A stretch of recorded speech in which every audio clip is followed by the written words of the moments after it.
The rain had been falling softly since late afternoon. Tiny drops tapped against the windows of a small apartment on the edge of the city.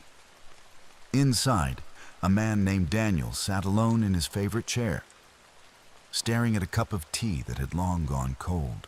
Daniel was 48 years old. Years ago, he had been surrounded by people. He had friends who called often, co-workers who laughed with him during lunch breaks, and family gatherings that filled weekends with noise and warmth. But life had changed. Slowly, quietly. The way seasons change without anyone noticing at first.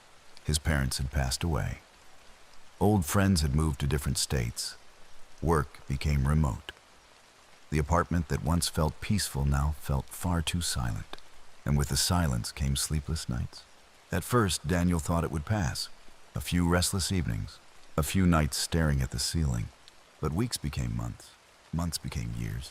Sleep, once effortless, became something he chased but could never catch. Every night he would lie in bed and watch the digital clock glow in the darkness. 11:43 p.m., 12:27 a.m., 1:51 a.m., 3:06 a.m. The numbers changed, but sleep never arrived. Doctors offered suggestions. Books offered advice. Apps played relaxing sounds. Nothing seemed to work. The harder he tried to sleep, the farther sleep drifted away. And so, Daniel spent many nights sitting by the window, listening to rain, watching distant lights flicker across the city. Tonight was one of those nights. The rain continued to fall. The city seemed wrapped in a blanket of mist. As Daniel looked outside, he noticed something unusual. Across the street stood an old bus stop. Normally, it sat empty after dark. But tonight, someone was there. An elderly man. He wore a long gray coat and held a black umbrella. Even stranger, he appeared completely relaxed. Not impatient, not distracted. Simply standing quietly and watching the rain. Daniel glanced at the clock. 11:45 p.m. No buses came this late. Yet the man remained there. For nearly 20 minutes. Something about him sparked Daniel's curiosity. Without fully knowing why, Daniel put on a jacket and stepped outside. Cool air greeted him. The scent of wet pavement filled the night. He crossed the street and approached the bus stop. The elderly man smiled warmly. "Good evening," he said. "Good evening," Daniel replied. The man nodded toward the rain. "Beautiful night, isn't it?" Daniel almost laughed. Beautiful wasn't the word he would have chosen. Lonely, perhaps. Gray. Melancholy. But somehow, hearing the stranger say it made him look around differently. The streetlights glowed softly through the rain. Trees shimmered beneath droplets. The city felt quieter than usual. Peaceful. Yes, Daniel admitted. "I suppose it is." The stranger smiled. "My name is Samuel." "Daniel." They shook hands. Then silence settled between them. Oddly, it wasn't uncomfortable. Samuel seemed perfectly content standing there without speaking. After a few moments, he asked, "Can't sleep?" Daniel blinked. "How did you know?" Samuel chuckled. "People who sleep well rarely stand outside in the rain at midnight." Daniel laughed for the first time that day. A genuine laugh. The kind that feels unfamiliar after being forgotten. For the next hour, they talked. Not about anything important. Weather, books, old memories, favorite places, childhood adventures, simple things. The sort of conversations people rarely have anymore. When Daniel finally returned home, something felt lighter. He couldn't explain it, but that night, he slept for nearly 6 hours, the best sleep he'd had in years. The next evening, he returned to the bus stop, and there was Samuel, waiting. Again they talked. Again Daniel slept better. Soon it became a routine. Every evening around 11, Daniel walked to the bus stop. Samuel was always there, always calm, always smiling, always ready to listen. Weeks passed, then months. Gradually, Daniel noticed something remarkable. His thoughts no longer raced endlessly at night. His chest no longer felt heavy with loneliness.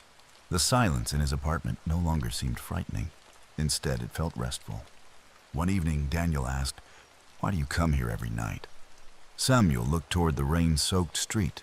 Then he answered, "Many years ago, I couldn't sleep either." Daniel waited. Samuel continued, "I lost someone I loved very much." The words were quiet, gentle, but Daniel could feel their weight. For years, Samuel said, I believed sleep had abandoned me forever. What changed? Daniel asked. Samuel smiled. An old stranger. Daniel frowned. What do you mean? Samuel laughed softly. One rainy night, many years ago, I met a stranger at this same bus stop. Daniel felt a chill. The same bus stop? Samuel nodded. He listened to me, night after night. What happened to him? Samuel looked toward the distant lights. I never saw him again. The rain grew softer, almost like a whisper.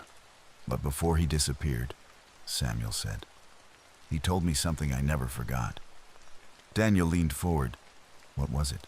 Samuel's eyes reflected the streetlights. He said that loneliness becomes heavier when we carry it alone. Daniel remained silent. Samuel continued. Sometimes sleep doesn't come because the heart is still trying to carry too much. The words settled gently into the night. Daniel realized he had spent years fighting sleep, forcing it, chasing it, demanding it. Yet he had never addressed the loneliness underneath, the grief, the isolation, the quiet sadness.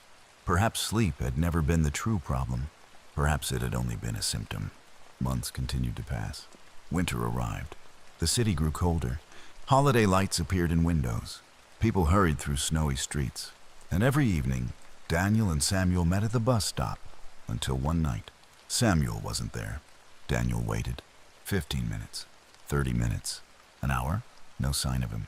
The next evening, Daniel returned. Still no Samuel. Days became weeks. Weeks became months. Samuel never came back. Daniel worried. He searched local neighborhoods, asked questions, looked everywhere. Nothing. It was as though Samuel had vanished into the night. At first, Daniel felt disappointed, then sad. But something unexpected happened. He realized he was sleeping well. Not perfectly, but naturally, peacefully, without fear, without frustration.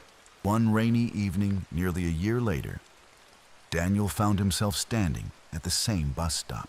The rain sounded exactly as it had the night he first met Samuel. A young woman approached. She looked tired, exhausted, worried, the same way Daniel once looked. She sat quietly on the bench. After several minutes, she sighed. I can't sleep. Daniel smiled. He understood immediately. Neither could I, he said. And so Daniel began telling her a story, not about insomnia, not about problems, but about rainy nights, friendship, hope, and a stranger who once stood beneath an umbrella and helped a lonely man find sleep again.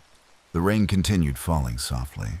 The city lights shimmered, and somewhere in the distance, a clock quietly marked the passing hours.